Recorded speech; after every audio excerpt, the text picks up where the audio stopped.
Our text this afternoon is taken from Acts chapter 7, verses 30 to 34. Again, Acts chapter 7, verses 30 to 34. Now when 40 years had passed, an angel appeared to him in the wilderness of Mount Sinai in a flame of fire in a bush. When Moses saw it, he was amazed at the sight, and as he drew near to look, there came the voice of the Lord. I am the God of your fathers, the God of Abraham and of Isaac and of Jacob. And Moses trembled and did not dare to look. Then the Lord said to him, Take off the sandals from your feet, for the place where you are standing is holy ground.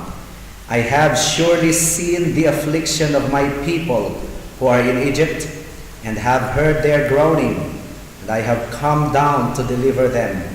And now come, I will send you to Egypt. Well, last week we saw how Moses was stripped of his glory before he could deliver his people, the Israelites of old, from Egyptian bondage. And we also saw the ultimate fulfillment of the life of Moses, who was none other than the Lord Jesus Christ. As Moses, the former prince of Egypt, was now an ordinary shepherd of the flock of Jethro, his father-in-law, so Jesus Christ, the King of Kings, the Son of God, when he came to earth, when he condescended, when he became flesh, he took the form of a servant.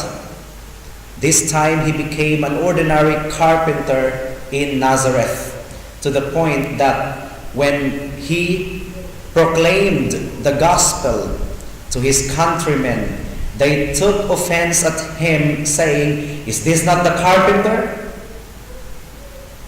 Now, Jesus Christ had no outward glory when he was still on earth. And we also saw last week that the passage that we have been considering for how many weeks now is part of Stephen's long discourse, long defense, because he was accused of dishonoring Moses and the temple.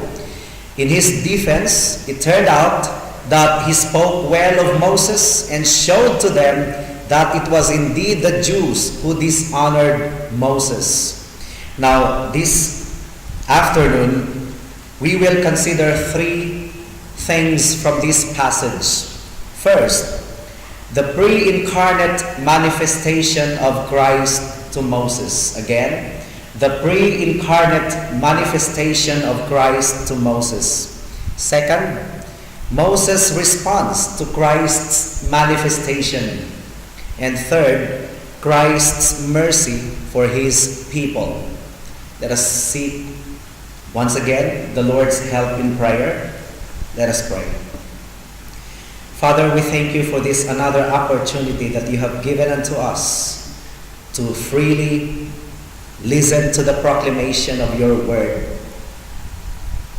While in other countries, they have to do it secretly because the governments are against gospel proclamation.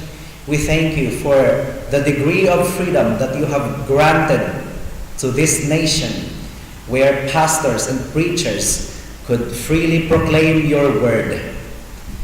But we also pray for our brethren who are in countries that do not have freedom to proclaim the word of God, just like the freedom that we enjoy here in the Philippines. We pray for them.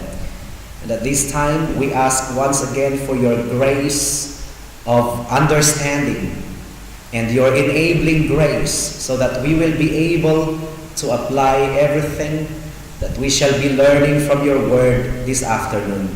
This we pray in Jesus' name. Amen. Amen. Well, let us proceed to the first part of our sermon, the pre-incarnate manifestation of Christ to Moses. Now the question is, and this is a very controversial question, did Christ exist prior to his birth in Bethlehem? Did Christ exist prior to his birth in Bethlehem? This is the controversy. And you know what? This controversy dates back to the time of Jesus Christ, when the Jews refused to accept him as the Messiah. Now, when Jesus Christ declared in John chapter 8, verse 58, "Before Abraham was, I am." And in that verse, Jesus Christ explicitly exerted that he existed even before Abraham. But you know what? A lot of denominations today deny the pre-existence of Jesus Christ prior to his birth in Bethlehem. But you know what? In verse 30, Acts chapter 7, verse 30, let us consider this afternoon. It says here, "Now when 40 years had passed," and this means Moses was already 80 years old this time, "an angel appeared to him in the wilderness of Mount Sinai in a flame of fire in a bush." Now take note of the language of the scriptures. Although the one who appeared to Moses was initially called an angel, we would learn later that his language and manner of speaking, particularly in verse 32, clearly shows us that he was none other than the Lord Jehovah. He appeared to Moses in the flame of a burning bush. Now, I am in agreement with biblical scholars in their understanding that the burning bush was one of the theophanies. Now, this is a big word for those who have not studied theology. Theophany. Again, I am in agreement with biblical scholars in their understanding that the burning thorn bush was one of the theophanies of the pre-incarnate Christ. Now, what is a theophany? A theophany refers to the appearance of God to a human through a sensible sign by which his presence is revealed. Now, in the Old Testament, some examples of a theophany include the pillar of cloud and of fire, Yahweh's manifestation on Mount Sinai that was accompanied by thunder and lightning, a fiery flame reaching to the sky, loud notes of a trumpet, smokes and quakes. In addition, the prophet Isaiah saw God on a high and lofty throne in which, more precisely, he saw not his actual face, but only his glorious robe, the hem and train of which filled the whole temple of heaven. Ezekiel likewise also had his share of God's theophany throughout his book. Now, other theophanies in the Old Testament include the angel who appeared to Abraham, the angel who wrestled with Jacob, and the angel who appeared to Balaam, the angel who appeared to Samson's parents, etc., etc. Now, what is our conclusion? Why did God appear through theophanies? Why did God appear through theophanies? He could have appeared through his actual face. But what is the reason? Why did God appear through theophanies? Now, to answer that question, we will learn from Exodus chapter 33, verse 20. Please turn there. Exodus chapter 33, verse 20. What did God say to Moses? Exodus chapter 33, verse 20. It says here, "But he said, 'You cannot see my face, For man shall not see me and live. This is the reason. This is the reason man cannot see God's actual face and live. Now, many atheists will say that if they could see the actual face of God, that's the time that they will believe that God exists. But they do not know what they are talking about. They are asking for death, because the moment that any mortal being sees the face of God, he will die instantly. And again, the Bible scholars agree that those theophanies were the manifestations of the pre-incarnate Christ. I also do. Those theophanies were the manifestations of the pre-incarnate Christ in the Old Testament. And for me, my dear brethren, this only proves one thing. Jesus Christ existed as a distinct person from the Father before his birth. He did not exist as an idea only in the mind of the Father, as what oneness theologians assert, but as a distinct person from the Father. What does John chapter 1 verse 1 say? In the beginning was the Word, and the Word was with God, and the Word was God.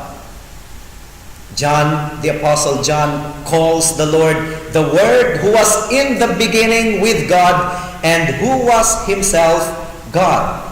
Now, listen to the proclamation of the prophet Micah, hundreds of years before the birth of Christ. Micah chapter 5 verse 2.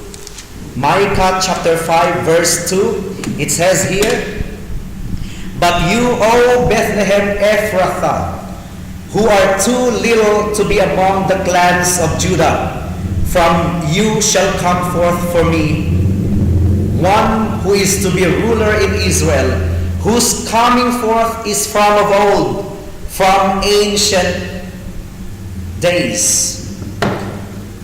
Other translations say, "From everlasting, whose coming is from everlasting." So that explains the pre-incarnate existence of the Lord Jesus Christ. The burning bush, the burning thorn bush, was just a pre-incarnate manifestation of Christ to Moses. It was none other than the second person of the Trinity who appeared to Moses through the theophany of the burning thorn bush. But then secondly, what was the response of Moses to Christ's manifestation? Going back to our text once again, Acts chapter 7 verse 31. Acts chapter 7 verse 31. It says here, "When Moses saw it, he was amazed at the sight. And as he drew near to look, there came the voice of the Lord." There came the voice of the Lord. Now Moses marveled at the sight. Who would not marvel at such an unusual sight?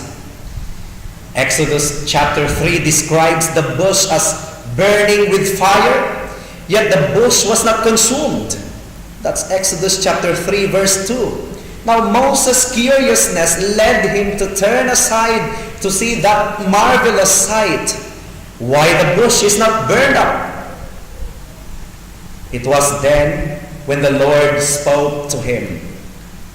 Now it's already very explicit, my dear brethren, that it was indeed the Lord who appeared to Moses in the flame of the burning thorn bush. Although verse 30 tells us, calls the one who appeared to Moses as the angel of the Lord, but it is already very explicit in verse 31 that it was indeed the Lord himself who appeared to Moses in the flame of the burning thorn bush. Hence, it's being classified as a theophany. Now, verse 32, it says here,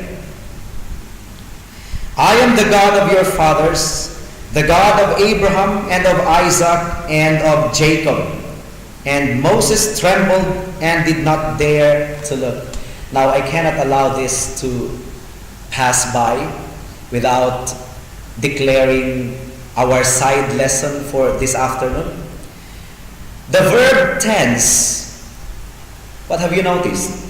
The verb tense that the Lord used when He spoke to Moses was in the present form. I am, and not I was. I am the God of Abraham, Isaac, and Jacob. He did not say, I was the God of Abraham, and Isaac, and of Jacob. Now, why do I dwell with a little bit of grammar lesson this afternoon? Simply because even the rules of grammar could be used to emphasize a certain doctrine, a very important doctrine about the divinity of the Lord Jesus Christ. Don't you know that Jesus Christ appealed to the rule of grammar when He asserted the doctrine of the resurrection of the dead, or life after death? The Sanhedrin, the Sadducees rather, during the days of the Lord Jesus Christ, did not believe they did not believe in the resurrection. And in Matthew chapter 22, verse 31 to 33, please turn there. Matthew chapter 22, verses 31 to 33.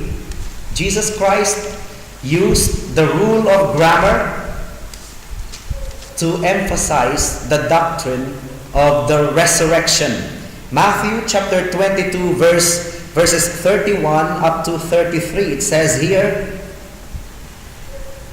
and as for the resurrection of the dead, have you not read what was said to you by God? I am the God of Abraham, and the God of Isaac, and the God of Jacob. He is not the God of the dead, but of the living. And when the crowd heard it, they were astonished at His teaching. Now, the Lord's argument, my dear brethren, was something like this. If there is no resurrection of the dead, and that since Abraham, Isaac, and Jacob had long been dead, Yahweh should have used the past form, I was the God of Abraham, Isaac, and Jacob, when He talked to Moses in Exodus chapter 3. But since God is not the God of the dead, but of the living, this proves that the three patriarchs who had long been physically dead by the time God spoke to Moses at Mount Sinai was actually living in a resurrected state. Hence, God's use of the present form, I am, and not I was. And what was the crowd's reaction? Matthew chapter 22, verse 33 tells us that when the crowd heard Christ's argument, they were astonished. They were astonished at His teaching. Now, my dear brethren, if the Lord used the rules of grammar to support His doctrine, why should not be willing to take the pains of studying biblical Hebrew and Greek languages? If preachers are to strive for preciseness in their biblical hermeneutics, they should not forsake studying biblical languages. And that is why in the seminary we studied Greek and Hebrew. Now, that is only a side lesson. Going back to the passage of Acts chapter 7, verse 32, it says there, Moses shook with fear and would not venture to look. Moses shook with fear and would not venture to look when he realized that it was the voice of the Lord who spoke to him. Having realized that the marvelous sight was actually the Lord's manifestation, It was just normal for Moses to shake with fear. And the same reaction was felt by Isaiah when he saw the Lord sitting upon his throne. Now the question is, why the shaking with fear? Oh, my dear brethren, my dear friends, this is very important. Who would not fear the presence of the thrice holy Jehovah? Now only those who imagine themselves as holy and worthy to stand before the presence of the Lord cannot feel any fear and trembling. But for people like Moses and Isaiah, whose eyes were opened to see God's holiness and their utter sinfulness, they cannot help but to shake in fear and venture not to look. Now, I doubt if this is the existing feeling in people who gaze at their sculptured icons and images with devotion. Oh no, there's no such thing. There's no such shaking with fear. Instead, they touch them with gusto and carry them in marching procession or wear them as amulets. But there is no fear and trembling. There is no fear and trembling as a result of a sense of God's holiness and their utter sinfulness. Why is this so, my dear friends? It's because those images are false gods. They are false gods. They are just products of man's skill. Who is the true God? The true God is awesome, whose presence definitely makes one bow down in humble worship with fear and trembling, but with gladness of heart. Because the Bible also says, serve the Lord with fear and gladness. Serve the Lord with fear and gladness. And thus, Moses shook with fear and would not dare to look.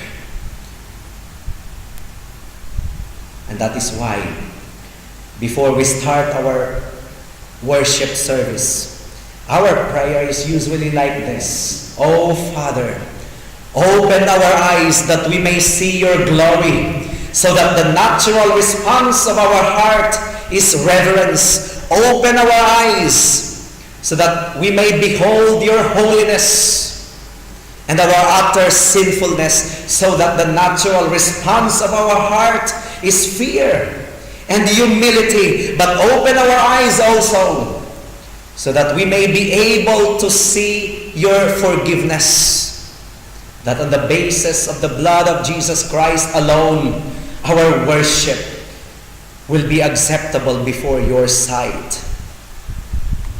And then let's proceed to the third main heading of our sermon this afternoon. We also see in this passage Christ's mercy for his people. Christ's mercy for his people. Now, let's turn to our text once again. After Moses shook with fear and did not dare to look, there came the voice of the Lord. I am the God of your fathers, the God of Abraham and of Isaac and of Jacob. And Moses trembled and did not dare to look. Then the Lord said to him, take off the sandals from your feet, for the place where you are standing is holy ground. God declared that the place on which Moses was standing was holy ground. Now the question is, was the place inherently holy, first of all? Is it all right for us today to travel from all corners of the world and go to the exact site of the burning bush in Mount Sinai and do some homage in that holy place? Oh, my dear friends, many people think so, but far be it from true Christians to think that Mount Sinai was inherently holy and that we will go there and perform some homage. It was holy because God declared it at that time as holy. There was nothing in that rocky mountain that was inherently holy. It was just declared by God as holy. Now, my dear brethren, this is an illustration of the believer's justified standing before God. There is nothing inherently holy in us. Instead, the believers in the Lord Jesus Christ are aware, like the Apostle Paul, that nothing good dwells in them. Romans chapter 7 verse 18. Please turn there. Nothing good dwells in us. Romans chapter 7 verse 18. It says here, "For I know that nothing good dwells in me, that is in my flesh. For I have the desire to do what is right, but not the ability to carry it out." Not the ability to carry it out. The believers are holy before God because they have been declared righteous by faith in the Lord Jesus Christ. This is the doctrine of justification by faith. We are considered holy and righteous in the sight of God, not because we are inherently holy, but because we have been declared righteous before God through faith or by faith in the Lord Jesus Christ, justified by faith. But our struggles against remaining sins would definitely prove, my dear brethren, that we have no inherent holiness of our own, just like the confession of the Apostle Paul in Romans 8:17. Now, since the place on which Moses was standing was declared a holy ground, he was then commanded to take off the sandals from his feet. Again, does it mean that the sandals were inherently unholy in contrast to the ground which was inherently holy? Oh, do away with such thought, my dear friends. It simply means that in coming before the holy God, we are supposed to humble ourselves in His presence. Removing the sandal, I believe, is a symbol of humility. Now, take note of verse 34. Acts chapter 7 verse 34, going back to our text. "I have surely seen the affliction of my people who are in Egypt, and have heard their groaning, and I have come down to deliver them. And now come, I will send you to Egypt." Several things can be learned from this passage. First, and I want you to take comfort from this, my dear brethren, God knows very well the struggles of His people, for the text says He certainly sees their oppression. The original Greek language is even more emphatic, for the passage literally gives repetition of the verb to see. It may thus be translated, my dear brethren, I have seen the affliction of my people. It's just like, truly, truly, I say to you. Now for me, the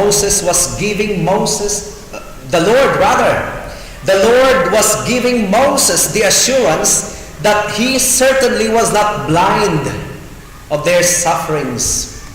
His people may have doubted His full knowledge about their situation, but God is giving the assurance that He had a full knowledge about His people's condition in Egypt. Now in addition, my dear friends, the Lord did not only see their oppression, but He also heard their groans. And I am sure that among those groans are the prayers of the faithful from the sons of Israel. I am sure that among those groans are the prayers of the faithful from the sons of Israel. What does the book of James tell us? The prayer of the righteous is powerful and effectual. I mean, not all groans are prayerful groans. Not all groans are prayerful groans. For there are also groans of murmurings and disputings and complainings. But I believe that despite Israel's probable spiritual decline during those times, there were still those who remained faithful to Yahweh. There were still those who remained faithful to Jehovah. Now next, my dear brethren, we see clearly that God has His own distinct people. God has His own distinct people. What did He call the Israelites? He called the Israelites my people, which set them apart from the Egyptians who were not His people. God has His own distinct people.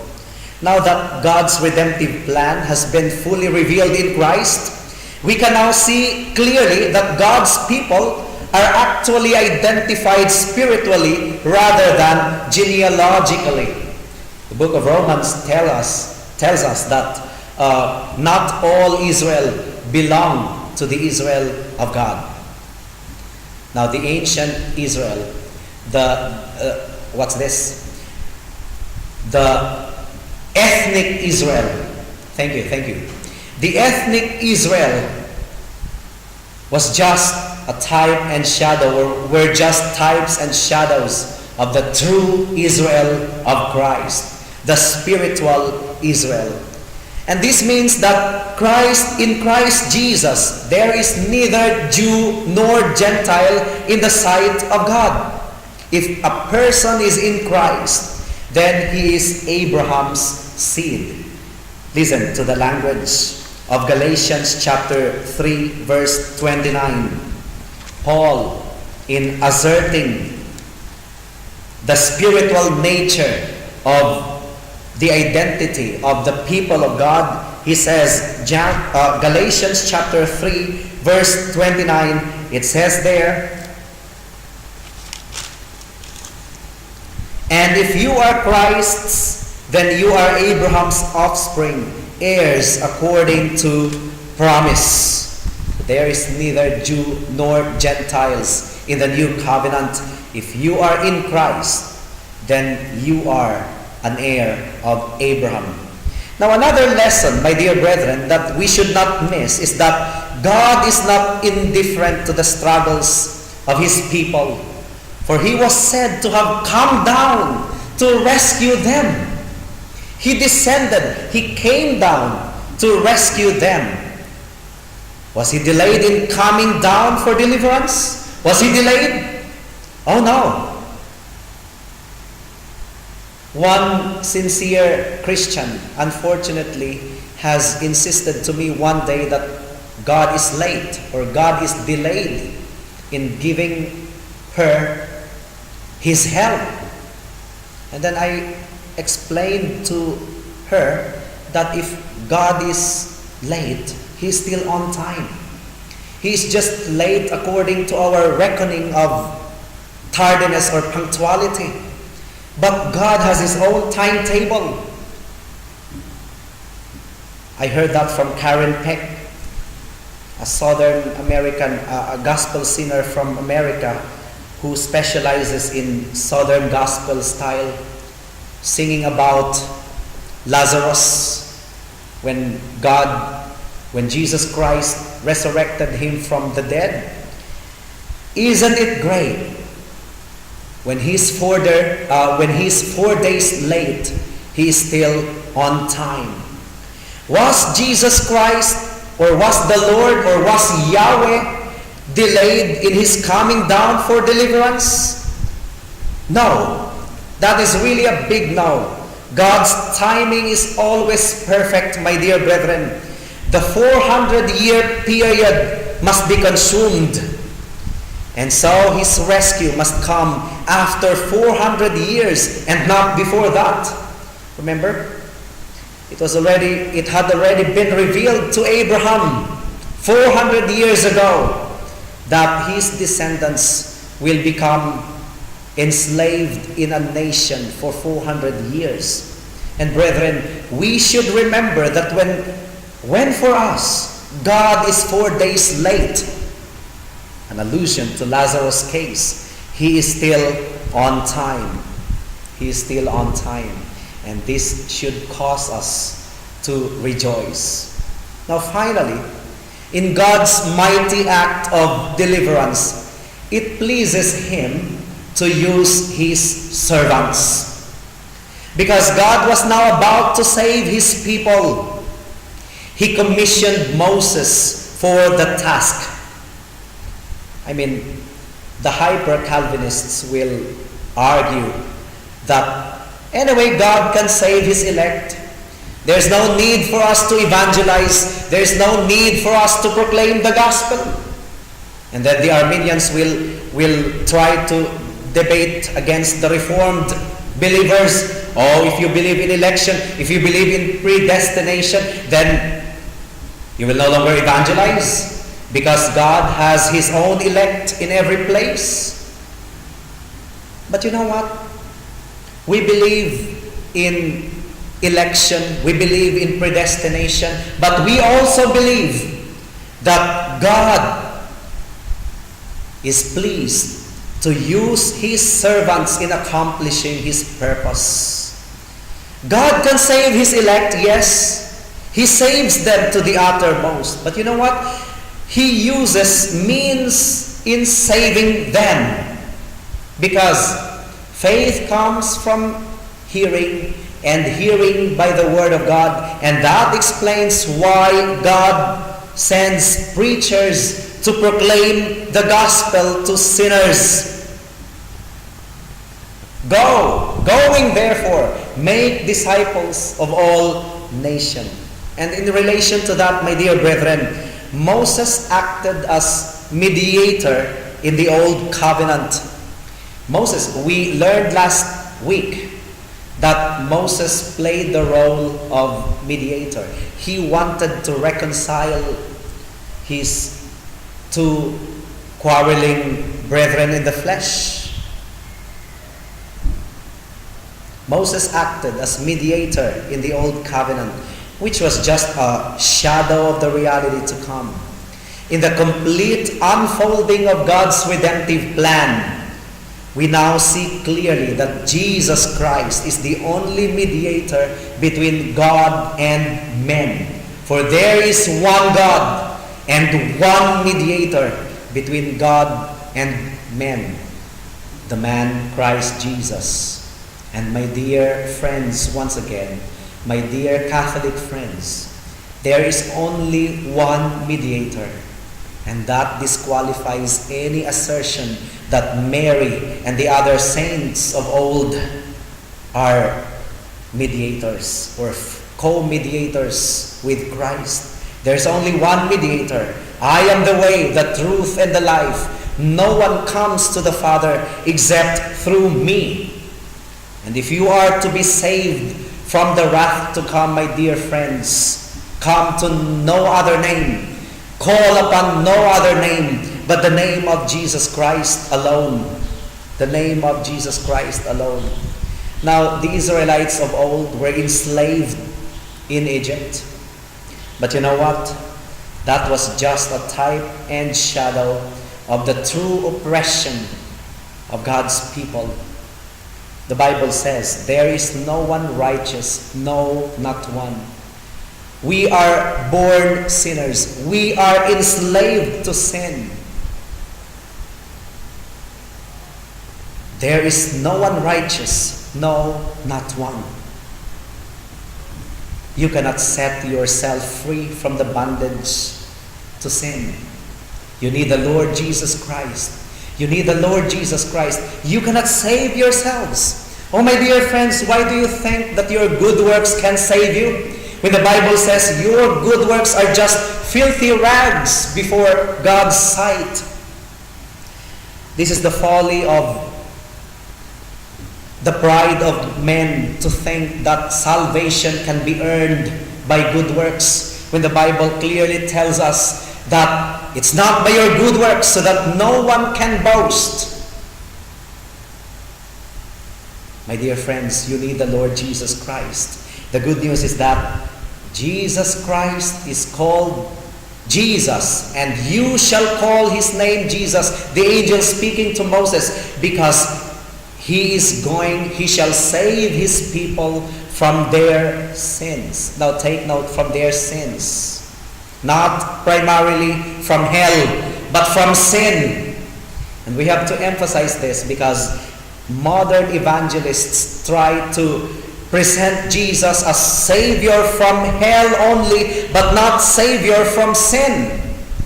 And that is why many people who do not want to go to hell receive Jesus Christ or believe in Jesus Christ as Savior of sinners from hell. But they only want salvation from hell, but not salvation from their darling sins. But you know what? The salvation that Jesus Christ offers is not only salvation from hell, but salvation from sin. Meaning to say, you will no longer be enslaved to sin. You shall be set free from sin if you believe in Jesus Christ. If you repent of your sins and turn to him for your forgiveness and pardon. That is a wonderful news for you, our dear friends. Are you burdened because of your sin?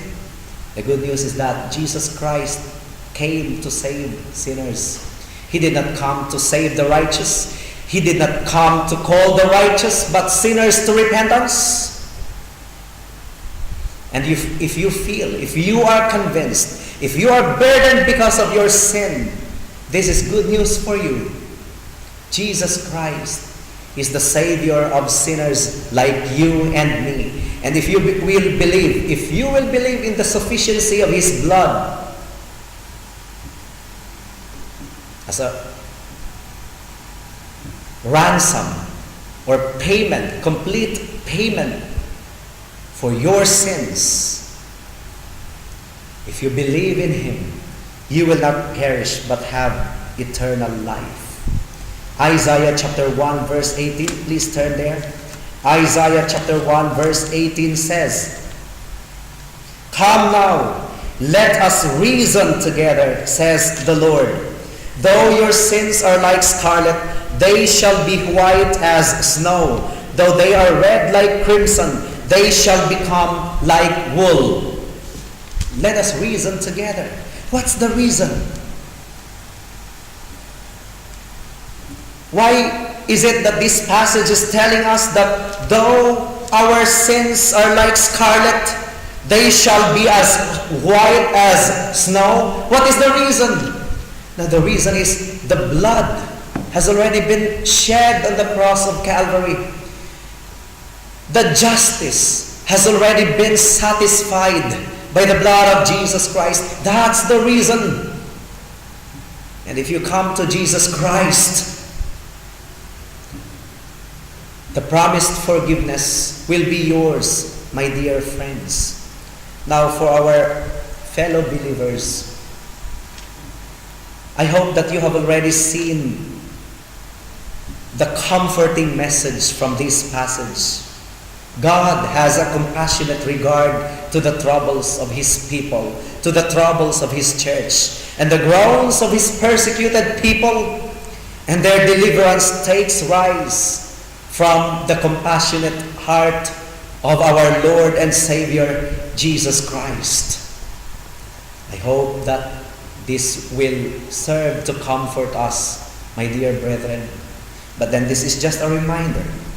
As Moses trembled in fear and would not venture to look when he realized that he was in the presence of the thrice holy Jehovah, may we, as we gather together to worship the Lord our God, may we also revere him. May we also respect him. And may we not come for worship with a careless attitude, with an attitude that is not conscious of His holiness. May the Holy Spirit open our eyes, that we may behold His glory, that we may behold His holiness, so that our coming before Him in worship may not be a careless one, but a serious one. May our attitude be that of reverence and adoration, because the God that we approach in worship is a thrice holy Jehovah. Let us pray. Father, we thank you so much for your word this afternoon. And we pray that the Holy Spirit indeed has used that message to convict your people to be more serious and sincere in coming before you in worship. May you constantly open our eyes so that we may behold your glory, so that the natural response of our heart is praise and adoration and reverence. And may the self-righteous people who think that they are good enough so as to be acceptable before your sight, may you open their eyes, O God, so that they will be able to see their utter sinfulness, so that they may tremble in fear, so that they may cease in trusting in their goodness, in their good deeds for their salvation, so that they will yield their filthy souls to you, O Jesus Christ, who came to seek and save the lost. May you open their eyes so that they will be able to see the message of the gospel, that no matter how black their sin is, they shall be as white as snow. They shall be cleansed and totally forgiven by the blood of Jesus Christ. Help us, dear Lord.